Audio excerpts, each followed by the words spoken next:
Okay, instant reaction time. The College Football Playoff Committee just unveiled their brand new rankings. Where were they right? Where were they wrong? New team at the top. Is it the top team in college football? Let's go talk about it. If you're brand new here, welcome on into the channel. My name is Cole Thompson. I'm a radio show host based in Houston, and I talk college football daily. So if this is the type of content you enjoy, which clearly by clicking on the video you seem to, make sure you also click that subscribe button down below. Leave a comment telling me who you think are the top 4 teams in college football. Tell your friends, your family, your best of buddies, your worst of enemies all about this channel. And as always, let's continue to talk college football. So the College Football Playoff Committee waited, bided their time, realized at some point, we're just going to eventually put them there, and stuck Georgia at number 1. The Bulldogs' tyrant raid is still continuing, and more specifically, they dominated against a very solid Ole Miss team. Ole Miss may drop, and now they're number 13 in the polls, but it's not that big of a deal, in my opinion, because they were always going to be around a 10-2 team. But it's the way that they dismantled Ole Miss is why Georgia is number 1. This is a team that's fully healthy. This is a team that seems to be trending upward in terms of having their personnel at the right time. They're built differently than other Georgia teams. Like, their defensive line is not as stout and pristine as it was in years past, but it doesn't really matter because of they're making up for it with quality secondary play or exceptional rushing play or great wide receivers now finally honing in on their craft. And Carson Beck, he's not going to win the Heisman Trophy. He won't. There's no shot that I think that he can surpass a guy like a Jaden Daniels or a Michael Penix Jr. or a Bo Nix at Oregon, but he will and should be invited to New York City if he continues this warpath, because the man has not missed a beat. He is about as cool, calm, collective as Cool Hand Luke himself. And once again, another dominant day, over 300 passing yards, a big touchdown, 2 touchdowns, if I'm not mistaken, 1 interception that wasn't his fault. It was a bad drop by the wide receiver.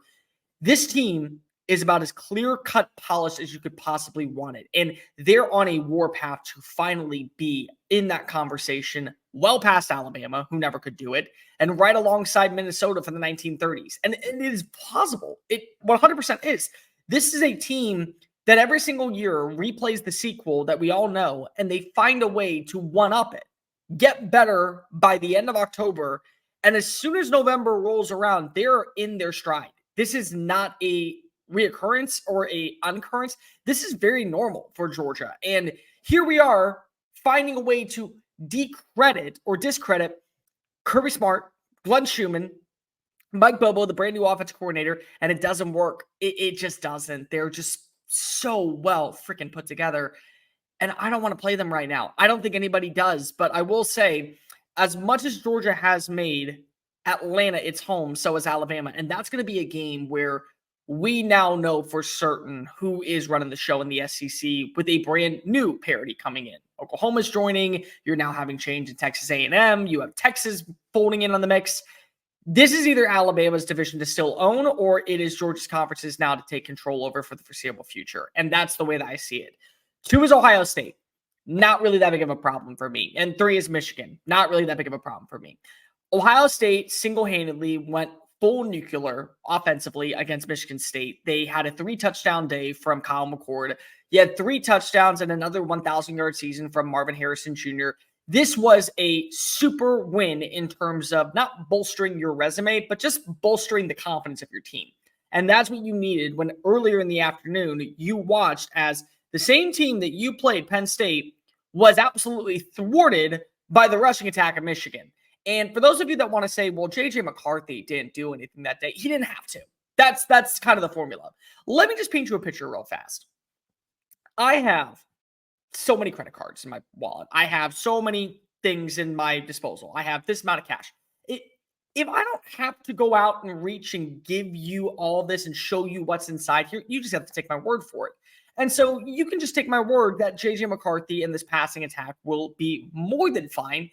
They didn't have to show that on Saturday in Happy Valley. They literally said, hey, Jim Harbaugh's not here, so let's take his ghost and basically plant it on the sidelines and go back to bully football. Run as fast as you can. You can't catch me. We're the Michigan Wolverines, man, is the words that were basically said by Sharon Moore on the sideline Saturday after he went full ham on Fox Sports when he did the interview, which, by the way, no problem with when you show emotion. Big time win, big time performance by you.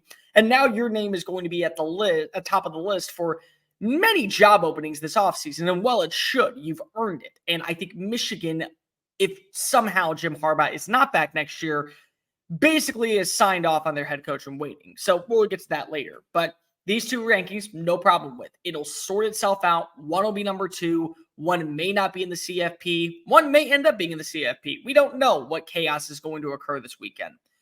4 was Florida State. This was my only problem.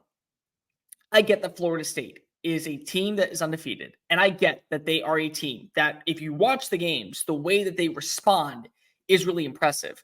And I'm not here to say that playing against Miami, which is a rival game, I will throw that in there, wasn't going to come with its own challenges. But a little bit like Texas, here we are talking about Florida State surviving. And what I mean by that is they find ways to allow opponents who are lesser tier than them hang around a little bit too close for comfort. And I don't think that's necessarily a bad thing, because if as long as you do your job, you're going to be in the CFP. And that's really where Florida State is. Great quarterback, great culture, great run game, very solid receivers. Defensively, this was a game that won't get enough credit for because they gave up 20 points. And also they gave up a big touchdown late in the third quarter to allow this thing to hang around a bit too long. But this was a very sound defensive game. I give a lot of credit to Florida State for how they played. They're a team that if they win, they're in. And that's really the only number you have to know is 3. Win your last 2 games, including one against rival Florida, and then winning Charlotte. Congratulations. Welcome back to the CFP for the first time since 2014. You've earned it. But I would have given Washington the nod this week, personally, just because of they did just what Oregon did. Now, they didn't do what Oregon did in terms of marching into Rice-Eccles Stadium, showing the door to a guy like Kyle Whittingham and this Utah team, but they welcomed them in, and Utah gave them a little bit of a run for their money, except go back and watch the second half. It's 11-0 final score. When it's 11-0 a final score in the second half, that's a testament to your defense. And we have given all bits of glamour and all bits of accolades and all bits of praise to Utah's defense. And we've kind of just said, oh, and there's Washington. They're around. They've done stuff. Yay, Washington. Washington's defense is the reason they won that football game. Big pick 6 that should have been. Instead, it was down at the 1, which led to a safety. And then they were able to go ahead and get a huge 4th down stop after a blocked field goal that should have iced the game. It's not about being a 7-point victor over a Utah team. A very good, very well coached, and a very established Utah team, I might add in. It's the fact that you saw other roles really step up, which is why I'm so adamant about Washington being number 4. The run game is finding an identity at the right time. Your defense is making critical stops at the right time. Your quarterback had yet another 300-yard performance to spruce up his Heisman caliber worthy campaign. You saw wide receivers step up, and the play calling wasn't unorthodox or really recluse. It actually was expanded, and I appreciate that if you're Ryan Grubb, and I appreciate that from Kalen DeBoer. That team should be number 4 this morning or this evening. That's where they should be. And Florida State should be number 5, and the good news is everyone does their job. Both are still in the college football playoff. And I'm not going to go into too much more detail when it comes to that, because of that's really your case if you're Washington. Win your last 3 games against Oregon State this weekend in Corvallis, which is going to be a challenge in itself, not just because of the weather conditions and not just because Oregon State has a great rushing attack. It's because Oregon State is a sound team led by a great head coach in Jonathan Smith. And also, they have a good defense and an established identity and a great culture. But if you win that game, then you win the Apple Cup against a very high-tempo passing attack led by Cameron Ward at Washington State. And then you win in Las Vegas. Congratulations. You're undefeated, and they're not leaving out an undefeated Power 5 team. So I give a testament to that. Few quick notes before we get on out of here. For starters, when it comes to the one-loss teams, it's very evident that Louisville needs chaos to occur for them to get in. It's not just about them defeating Miami this weekend, them beating Kentucky, and then finding a way to upset a very, very, very sound, but still flawed Florida State team in Charlotte. They need other madness to occur, like a two-loss team in the Pac-12 to win the conference, or Alabama to lose a game to Auburn and then beat Georgia.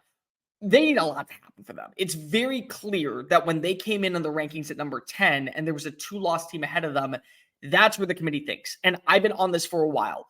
I think that Louisville is a very complete roster for what they are in the ACC. But the ACC, in my opinion, also is the most diverse in terms of strength conference. You don't have a single powerhouse outside of Florida State, where you can make the argument in the Big Ten and in the Pac-12, and even in the Big 12, you can say the quality of teams in the second tier is completely different than the ACC. So they're going to need madness to occur. I think that Oregon still is, in my opinion, probably the best one-loss team in the country based off of how they played. But it's also very clear that Alabama is going to be hindered because of the head-to-head matchups. Because I think everyone will agree, after yet another scare, this time on the road in Fort Worth, Texas is starting to lose a little bit of momentum. It doesn't mean that they can't make the CFP, and it's very clear that as long as they do their job, there's going to be an argument that even over a SEC champion Alabama, that head-to-head matters. It does. And if they find a way to win without Jonathan Brooks, their star running back, and honestly, one of the biggest and brightest breakout stars of 2023, that's a huge testament to Steve Sarkisian and the culture and the identity he's presented with this team, even when they were without Quinn Ewers for a couple games. So the head-to-head matchup is going to play a factor with Texas and with Alabama. It won't play a factor with Oregon. Oregon, once again, is very clear-cut, a team that's built like no one else in college football. Offensive line and defensive line have future, what should be Big Ten stars. The running back and linebackers are built like SEC players. You have weapons on weapons on weapons on weapons on weapons that you would see in the Pac-12. And you have a quarterback that has an IQ that's basically like the $1 Million Man, and it's a computer that just continues to rattle off more information. It really is just a complete roster that I don't know how to explain other than madness, chaos, and probably culture-built driven success. This is the best way to put it.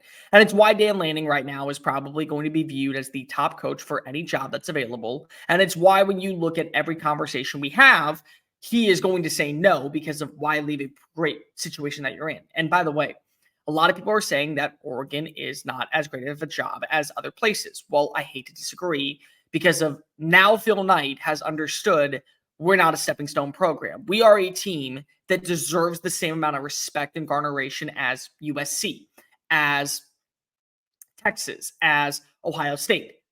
And we're going to pay like that. So now with the Big Ten money involved, there's a reason why Dan Lanning can say whatever the hell he wants, and you probably believe it. It's not one of those times where they brush it off to the wayside and go, I'll think about it. No, when you have that type of funding and also realize what type of coach is now at your disposal, you're allowed to basically say whatever the hell you want and be okay with your job. And no one's going to bat an eye, and they're probably going to laugh behind closed doors because they realize, yeah, you're right. We're going to give you a super big payday. And that's what Dan Lanning's going to get. Another thing, Missouri needs to win one more game. One more game. They finish out the year 10-2. And I think that what I mean by that is as long as they don't lose to Florida, because I think that they will beat Arkansas, they are guaranteed to be in a New Year's Six Bowl. And that is such a big testament for a guy like Eli Drinkwitz, because the man was going from on the hot seat to now one of the hottest names that could maybe be someone to monitor on the coaching circuit. I don't think that it will happen. I don't think that Missouri is going to let him leave for another job, but Texas A&M, if they have the money and they believe that this is a guy that carries the same type of mentality and demeanor and culture-driven base of other names that are going to cost maybe a little bit more, maybe make that phone call.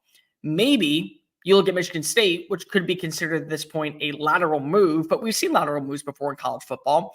Maybe they're willing to go ahead and flaunt a little bit of extra cash just to go ahead and get Eli Drinkwitz. And Drink deserves a lot of praise for being the smartest person and admitting, I need to let something go. A lot of times us in society want to do everything to our disposal, whether that be try to take care of the kids and make dinner and go and try and be a part of a book club and make sure that you also are being active in, your workout regimen and you sleep like 3 hours a night. So basically we're describing me.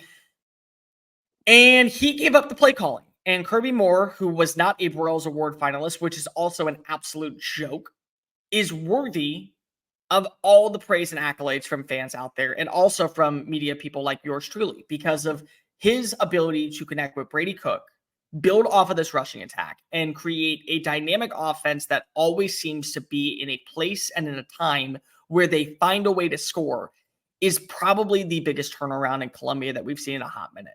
Drake is either going to get paid by somebody else or he is getting paid handsomely to stay at Missouri for the foreseeable future.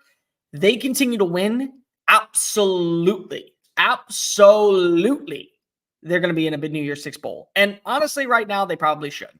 Because of that game against Georgia, you watch the way they played into the fourth quarter. At that point, you could tell this is where the separation between these two rosters are. But before that, it really was, okay, we're going to go do a couple big blows, and eventually we're just going to see who gets tired first. Ultimately, Missouri wasn't a bad loss, in my opinion. And the other loss was to an LSU team that maybe features the Heisman Trophy winner at quarterback and is one of the most dynamic scoring offenses we've seen in a hot minute. It's like Mike Leach decided to call Mike Denenbach from the grave and said, here, take my playbook and give this to Jaden Daniels. I love the kid. He's a Pirate. I want to see him win the Heisman Trophy.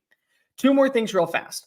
One, it's very clear that the Pac-12 is going to be represented in the college football playoff because with every win for a team, it bolsters up their rankings. And you saw, now you have Oregon State at number 11. I think that's a very fair assessment, even though I think you could consider them a top 10 team.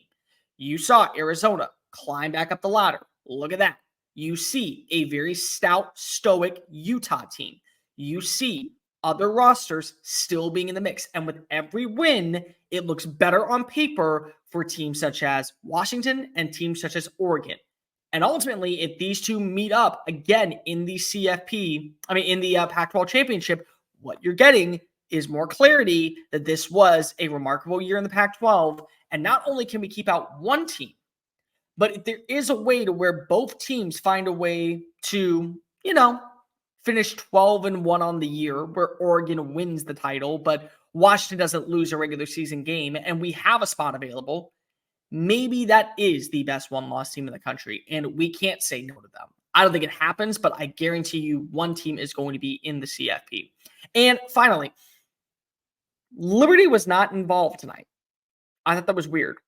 Liberty is, in my opinion, going to have a very good shot of still being the group of 5 school represented in the New Year's Six because everybody is penciling in Willie Fritz and the Tulane Green Wave, and they should because of the way Michael Pratt has played and the way that this roster has culminated the minor adjustments to losing players like Tajay Sharp to the NFL.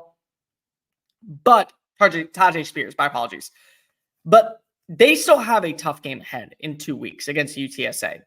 And UTSA's coach, Jeff Traylor, is probably coaching for an extension, whether that be at UTSA or, and I can tell you just based off my conversations from those in the know, there will be opportunities for him. And that does not just mean in College Station, Texas. There are multiple jobs in the Lone Star State that could be made available in the next several weeks. And for a lot of people, Traylor would be a first option and maybe even only option. So he's coaching for more than just a little bit of extra cash added on to his holiday bonus check. Liberty has an easier schedule. Their clear-cut pathway to the Sun Belt Championship, to the Conference USA Championship is very alive and well. And more specifically than anything else, if they do go undefeated and they have the division to call it, are we not going to reward them for what they've done for the last few years? Because this is a culmination of them building up steam throughout the time. It's not just, we had Hugh Freeze for one good year and then he left and now we sucked and now Jamie Chadwell's in here and we're undefeated. No, you were building a repertoire underneath Hugh Freeze and Jamie Chadwell just put the bow on top and said, here, welcome to the show. And it's why when everyone saw the tweet today where it said Starkville, Mississippi at the very bottom, there's a reason for that. Jamie Chadwell is about to become one of the richest group of 5 coaches that we have ever seen. And I can tell you this much, Liberty has the funds to do it. They always have. They're a private institution. They can pay what they want. And if Jamie Chadwell is using this as a way to get more money, he has played it close to the vest, and I appreciate it. or he's going to take a job in the SEC. And he is going to be a coach that can find incredible offensive success with maybe a quarterback like Will Rogers, if it's possible to bring him back. And also, there'll be names that want to come to the transfer portal because they see the style of offense that he runs. I'm not saying that Liberty is going to be that team that ends up being the group of 5 represented in the New Year's Six Bowl. What I am saying is there's a reason that every single time we have these conversations about why is this team here and why is this team there, it's a little challenging. I get it. Their schedule is a little bit weaker than others, but at the same time, they are undefeated.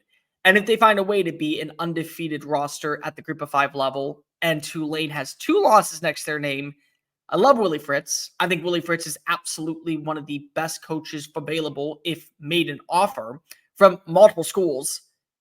But Jamie Chadwell and the Flames deserve a little bit more love. And by the way, let's continue to give a lot of praise to James Madison, because hopefully the Dukes will be bowl eligible. And that would be wonderful to see them win a Sun Belt and also maybe make it into the New Year's Six. It's not going to happen, but I can dream, can't I? All right. That's the reaction for this week. Make sure you hit the subscribe button down below. And as always, we'll continue to talk college football. Bye.